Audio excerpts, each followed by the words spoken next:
Hello दोस्तों, नमस्कार। मैं हूं study with Manish master YouTube channel पे। आज हम बात करेंगे study with Manish master YouTube channel में कुछ इम्पोर्टेंट फैक्ट के बारे में, और जो एग्जाम की दृष्टि से काफी इम्पोर्टेंट होते हैं। तो बात करते हैं स्टार्टिंग से भारत के बारे में। ठीक है, जो हमारा देश है भारत, उसके बारे में बात करेंगे। और जो मेरा यूट्यूब चैनल है वो study with Manish master YouTube channel है, और इसमें जो है 1 घंटे के लिए वीडियो आएगी, या फिर 45 मिनट के लिए, या फिर आधे घंटे के लिए। इन तीनों टाइमिंग के साथ जो है एक वीडियो रोज की आएगी, जो काफी परीक्षा की दृष्टि से काफी इम्पोर्टेंट होगी। तो आज का जो चैप्टर है हमारा जो है भारत के बारे में है, और भारत के जो प्राचीन के बारे में है। तो शुरू करते हैं बिना देरी के, और स्टार्ट करते हैं। आप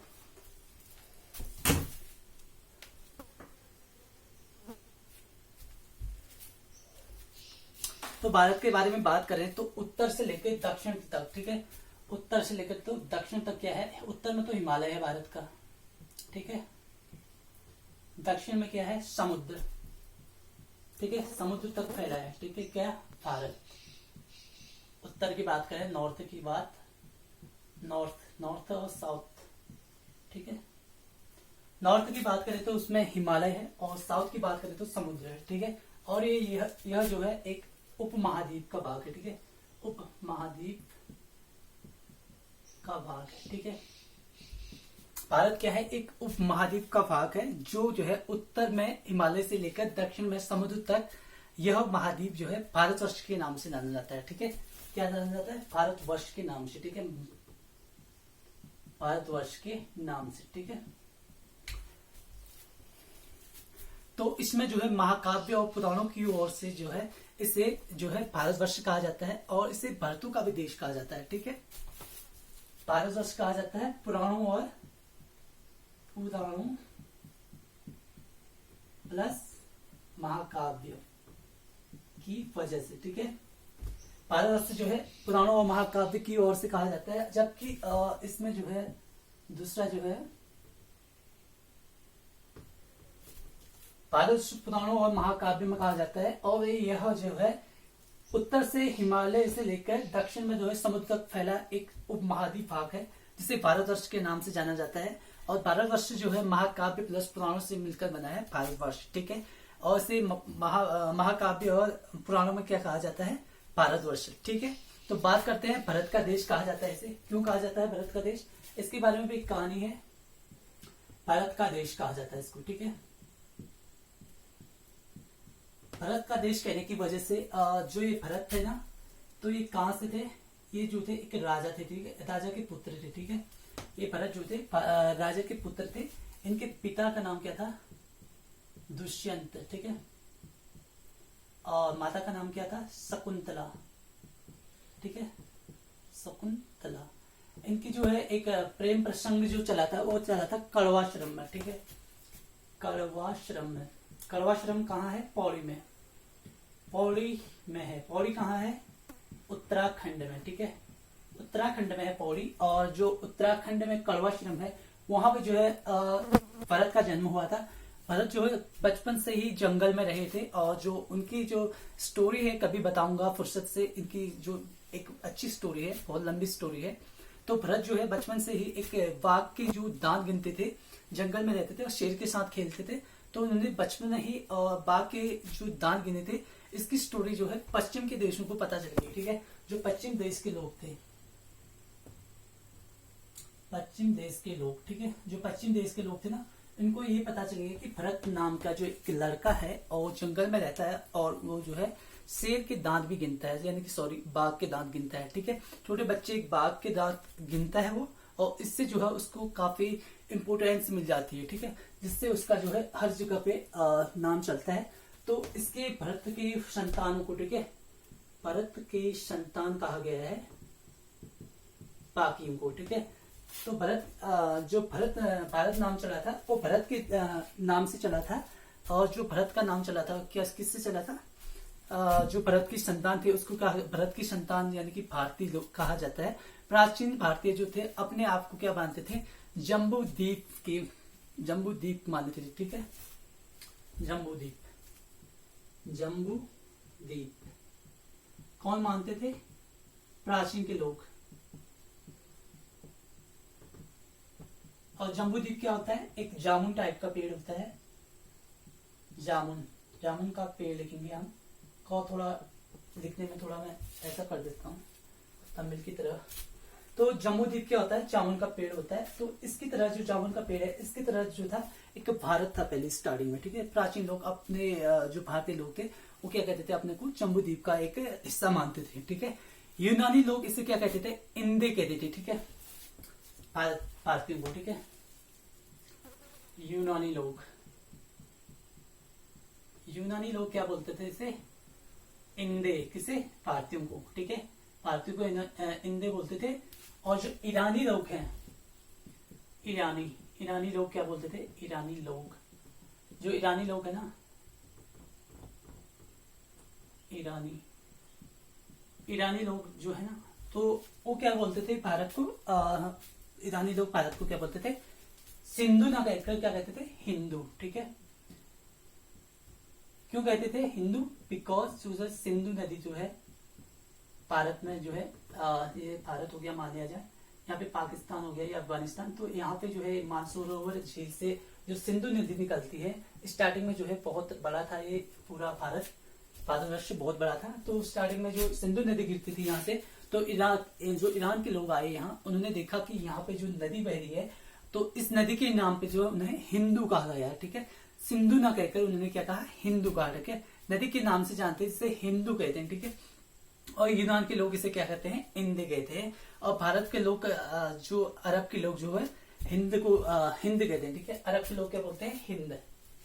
अरब की बात करेंगे आप, अरब के लोग क्या बोलते हैं, हिंद बोलते हैं भारत को, ठीक है, हिंद बोलते थे अरब के लोग। और जो यूनानी लोग जो थे इंदे बोलते थे, और जो ईरानी लोग थे वो क्या बोलते थे, हिंदू बोलते थे। सिंधु नदी के नाम से जाना जाता था, इस वजह से जो है सिंधु ना कहकर वो हिंदू कहते थे, ठीक है।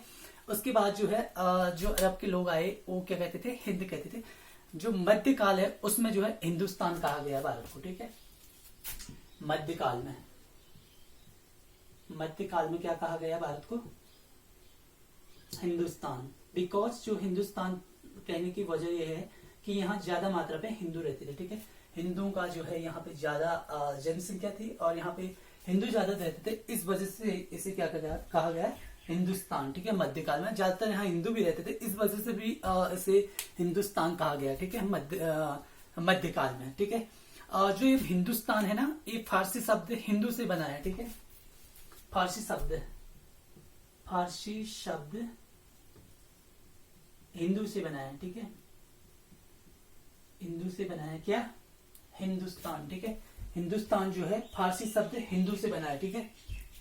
तो इसके बाद बात करेंगे हम भारत की जनसंख्या का निर्माण जो है 5 नस्लों के द्वारा होता है, ठीक है। जो भारत में जनसंख्या होती है ना, स्टार्टिंग में जब भारत बना था, स्टार्टिंग में, उसकी बात करेंगे। इसको मिटा देते हैं।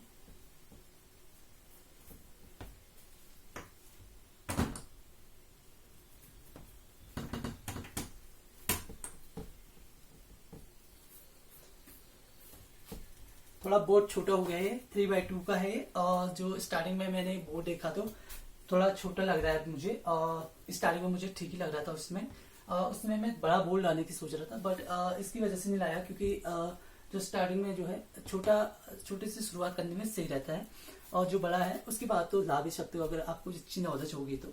इसलिए मैं 3/2 का ये जो है लाया हूँ व्हाइट बोर्ड। तो बात करते हैं आप किसकी, भारत की जनसंख्या का निर्माण जो है 5 प्रमुख नस्लों के द्वारा हुआ था, ठीक है। 5 प्रमुख नस्लों के द्वारा भारत की जनसंख्या का निर्माण, ठीक है। 5 प्रमुख नस्लों द्वारा जो है भारत की जनसंख्या का निर्माण हुआ था, ठीक है। भारत की जनसंख्या का, ठीक है। तो वो 5 प्रमुख नस्ल क्या थे, पहला था तो जो प्रमुख 5 नस्ल थे ना, तो पहला तो आता है क्या, पहला आता है प्रोटो ऑस्ट्रेलाइट,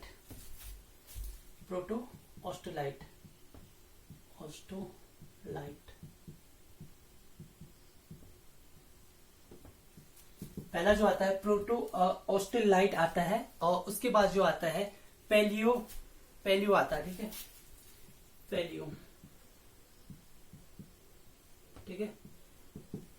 उसके बाद तीसरा आता है जो पैलियो है ना, जो पैलियो है ना इसका, जो मेडिटेरेनियम भी बोलते हैं इसको, ठीक है, मेडिटेरेनियम, मेडिटेरियम,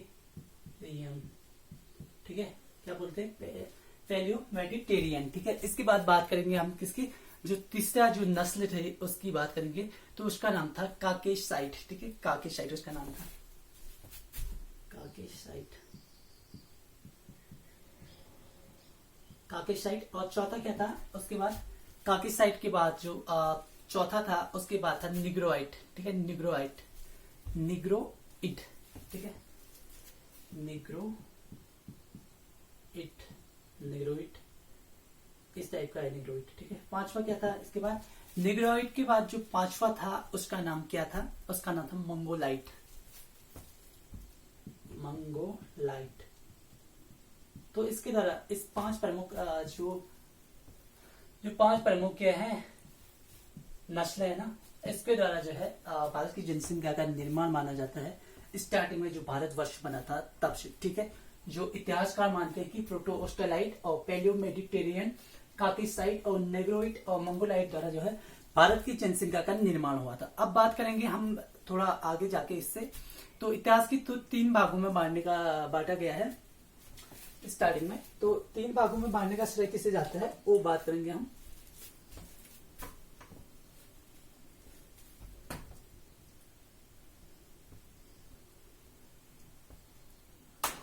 तो इतिहास को जो है 3 भागों में बांटने का श्रेय जाता है किसको, क्रिस्टोफ सेलियस को, ठीक है। 3 भागों में बांटा गया है इतिहास को, ठीक है। इतिहास को 3 भागों में बांटा गया है, किसको, इतिहास को 3 भागों में बांटा गया है। कैसे, इसमें प्राचीन भारत, पहला जो है प्राचीन भारत है, दूसरा क्या है मध्यकालीन भारत, मध्यकालीन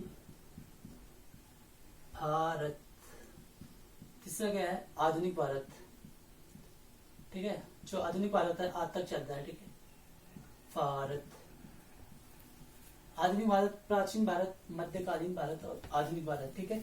तो इतिहास को जो है इतिहासकारों ने 3 भागों में बांटा है। जो इसको जो है सर्वप्रथम जो बांटने का 3 भागों में बांटने का श्रेय जाता है वो किसको जाता है, जर्मन इतिहासकार थे एक, जर्मन इतिहासकार थे, इसमें 3 भागों में, ठीक है, 1 2 3।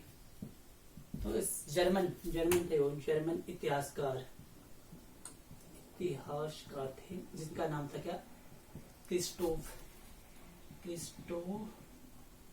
क्या उसका नाम क्या था, क्रिस्टोफ सेलियरस,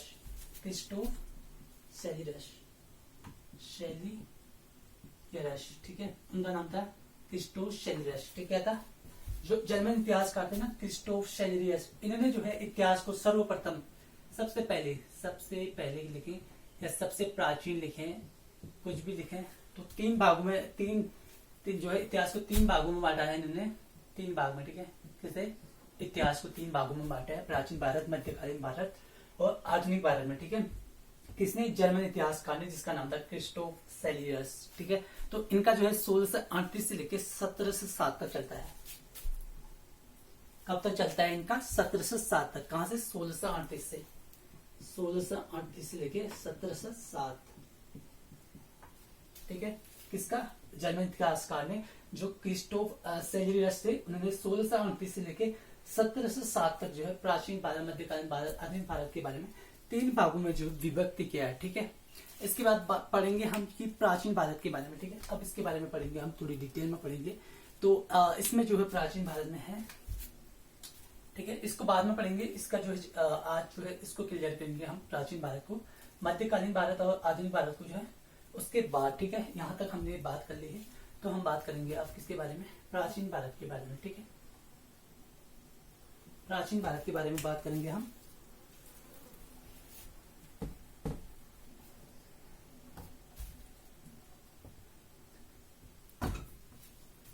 प्राचीन भारत, ठीक है। जो प्राचीन भारत है ना, इसका इतिहास जो है, प्राचीन भारत का इतिहास, ठीक है, इसके बारे में हम पढ़ेंगे। आप जो प्राचीन भारत का इतिहास है उसमें ना 4 विषय दिए गए हैं, किसके, भारतीय इतिहास की जानकारी मिलती है 4 विषय के द्वारा। ठीक है, 4 विषय क्या क्या है वो बताएंगे आपको। 4 विषय दिए गए इसमें, किसमें, प्राचीन भारत में 4 विषय क्या क्या है वो बताएंगे आपको। पहला तो है धर्म ग्रंथ। ठीक है, धर्म ग्रंथ है पहला जो है धर्म ग्रंथ है। और दूसरे की बात करें तो उसका है ऐतिहासिक ग्रंथ। ऐतिहासिक ग्रंथ, ठीक है। उसके बाद तीसरे नंबर पे आता है जिसका नाम है विदेशियों का विवरण। विदेशी आए थे, हाँ, विदेशियों का विवरण मिलता है तीसरे में। ठीक है, विषय में विवरण है, रॉ है। ठीक है, उसके बाद पहला है धर्म ग्रंथ, दूसरा है ऐतिहासिक ग्रंथ, तीसरा क्या है विदेशियों का विवरण मिलता है इसमें। और जो चौथे में है उसमें क्या आएगा आपका, उसमें आएगा पुरातत्व संबंधी साक्ष्य। पुरातत्व संबंधी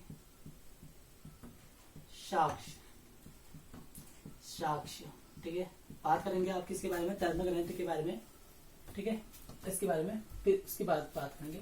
तो प्राचीन इतिहास, प्राचीन जो भारत है उसका इतिहास में जो है इतिहास के 4 विषयों पे आधारित है। पहला जो है धर्म ग्रंथ, दूसरा है ऐतिहासिक ग्रंथ, तीसरा क्या है विदेशियों का विवरण, चौथा जो है उसका क्या है पुरातत्व संबंधी साक्ष्य। ठीक है, उसकी जो कुछ साक्ष्य मिले होंगे उस वजह से जो है उसका जो संबंधित है पुरातत्व से संबंधित। ठीक है, तो 4 विषय आते हैं धर्म ग्रंथ में। ठीक है, सॉरी किस में आते हैं, 4 उसमें 4 विषय प्राचीन भारत में। ठीक है, धर्म ग्रंथ की बात करें तो भारत जो धर्म ग्रंथ है ना सर्वप्राचीन तो वेद है। ठीक है, सबसे सर्वप्राचीन वेद जो है धर्म ग्रंथ में जो आता है वो आता है वेद। ठीक है, वेद सभी जानते हैं वेद क्या होते हैं करके, वेद। ठीक है, वेदों की रचना किसने की रचना, महर्षि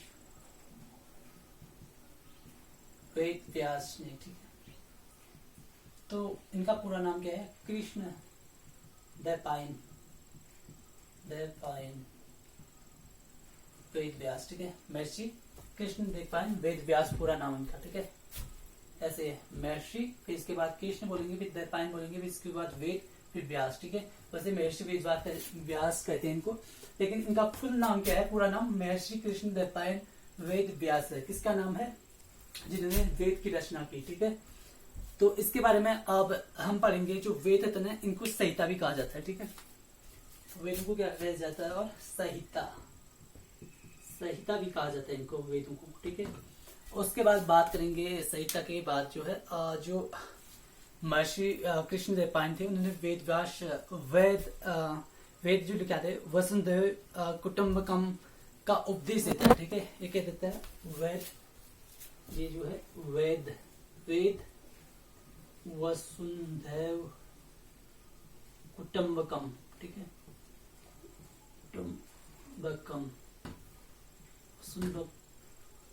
वेद वसुधैव कुटुंबकम। ठीक है, इसका जो है क्या कर देता है, उपदेश देता है। ठीक है, तो अब पढ़ेंगे हम, और धर्म ग्रंथ में आते हैं, वेद में आते हैं। वेद की धर्म ग्रंथ पढ़ लिया हमने, अब वेद पढ़ेंगे। ठीक है, हम वेद में जो पहला वेद आता है वो आता है ऋग्वेद आता है पहला। ऋग्वेद आप किसी कहेंगे, ऋग्वेद आता है। ठीक है, वेद पहला वेद, वैसे तो वेद 4 होते हैं। पहला जो होता है ऋग्वेद, दूसरा क्या होता है यजुर्वेद, तीसरा क्या होता है सामवेद, चौथा क्या होता है अथर्ववेद।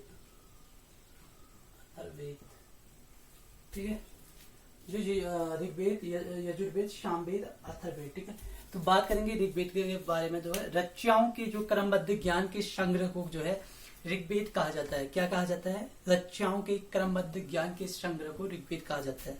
ठीक है, तो ऋग्वेद में जो है 10 मंडल होते हैं, 1028 जो है सूक्तें होती हैं ऋग्वेद में। ठीक है, ऋग्वेद की बात करनी है, चलो पहले इसे मिटा ही देते हैं। बात करेंगे ऋग्वेद की, और जो इसकी बात करेंगे और होगी उसकी बाद में करेंगे।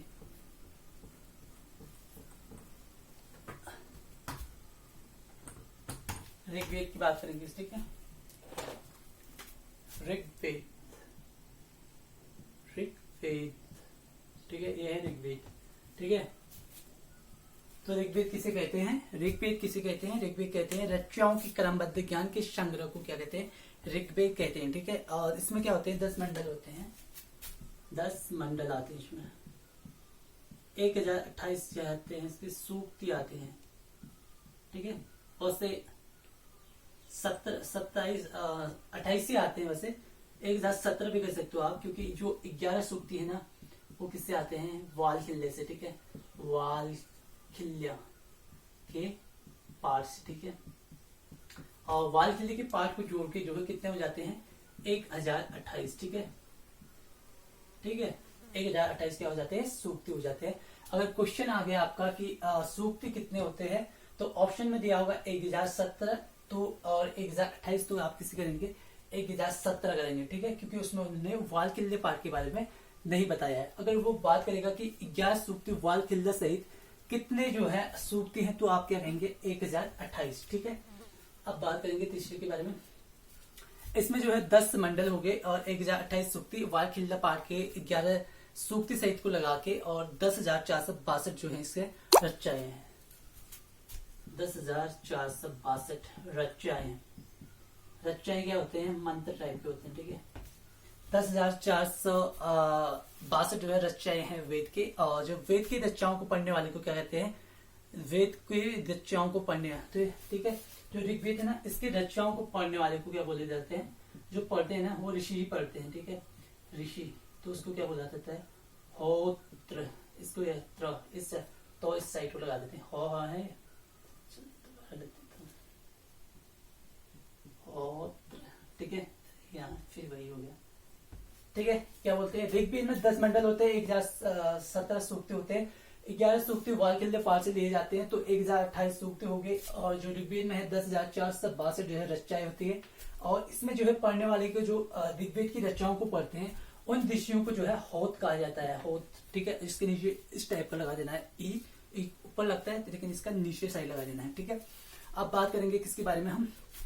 इसी से आगे। ठीक है, जो अर्थों के, तो ये ऋग्वेद जो है आर्यों की राजनीतिक प्रणाली के बारे में जो है इतिहास जो है बताता है। ठीक है, किसके बारे में? आर्यों के बारे में। आर्यों के बारे में बताता है, आर्यों के बारे में। ठीक है, आर्यों के बारे में क्या बताता है? आर्यों के राजनीतिक प्रणाली के बारे में। ठीक है, क्या बताता? ऋग्वेद बताता है। ठीक है, ऋग्वेद जो है आर्यों के बारे में बताता है, राजनीतिक प्रणाली के बारे में बताता है, और जो दूसरा है वो ईश्वर के बारे में। ठीक है, ईश्वर यानी कि भगवान, गॉड, जो हमारे गॉड है उनके बारे में। ठीक है, उनके